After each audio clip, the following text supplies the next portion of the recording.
गौतम बुद्ध से एक व्यक्ति ने कहा कि जीवन का मूल्य क्या है। बुद्ध ने एक पत्थर देते हुए कहा कि पहले इसकी कीमत पता करके आओ, फिर मैं तुम्हारे प्रश्न का उत्तर देता हूं। प्रचलित प्रसंग के अनुसार महात्मा बुद्ध किसी गांव में ठहरे हुए थे।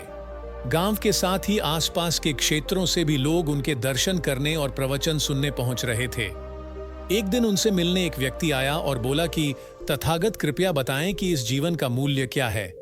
बुद्ध ने उस आदमी को एक पत्थर दिया और कहा कि पहले इस पत्थर की कीमत मालूम करके आओ, फिर मैं तुम्हारे प्रश्न का उत्तर देता हूं। ध्यान रहे, इस पत्थर को बेचना नहीं है। वह व्यक्ति पत्थर लेकर बाजार में गया। वहां एक संतरे वाले के पास गया और बोला कि इस पत्थर को देखो और बताओ इसकी कीमत क्या है। संतरे वाले ने उस पत्थर को देखा, वह चमक रहा था। उसने कहा कि यह पत्थर मेरे काम का नहीं है, फिर भी मैं इसके बदले तुम्हें 12 संतरे दे सकता हूं। इसके बाद वह व्यक्ति एक सब्जी वाले के पास गया। पत्थर देखकर सब्जी वाले कहा कि एक बोरी आलू ले लो और यह पत्थर मुझे दे दो। इसके बाद वह व्यक्ति पत्थर लेकर एक सुनार के पास गया और उसे पत्थर दिखाया। सुनार ने पत्थर देखा और कहा कि इस पत्थर के बदले मैं तुम्हें 1000 स्वर्ण मुद्राएं दे सकता हूं। उस व्यक्ति ने पत्थर बेचने से मना कर दिया तो सुनार बोला कि मैं तुम्हें 1000 स्वर्ण मुद्राएं देता हूं, ये मुझे दे दो।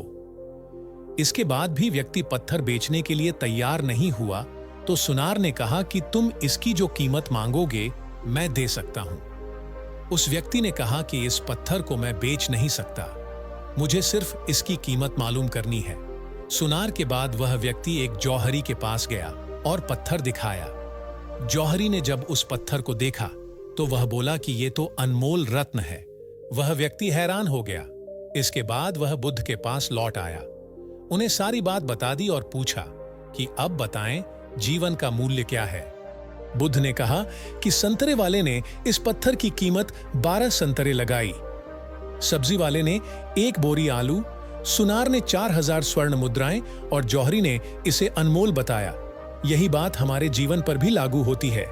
हर व्यक्ति एक हीरा है, लेकिन दूसरे लोग हमारी कीमत उनके सामर्थ्य और उनकी जानकारी के अनुसार लगाते हैं।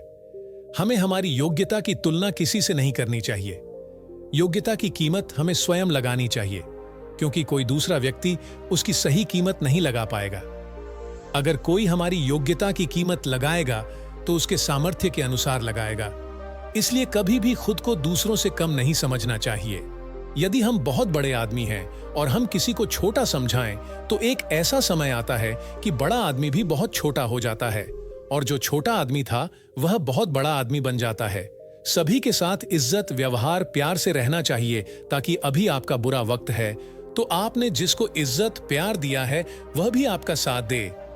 इस बात से मैं बिल्कुल सहमत हूं कि कभी किसी को छोटा नहीं समझना चाहिए, क्योंकि यहां कोई भी छोटा या बड़ा नहीं होता। भगवान ने हम सबको इंसान बनाकर भेजा है।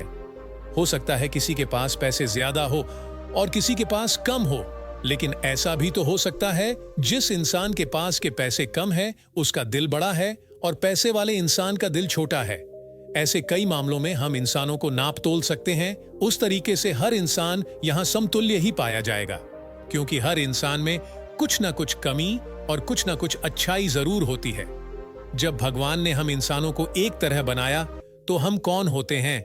इंसानों में ही एक दूसरे को छोटा बड़ा समझने वाले।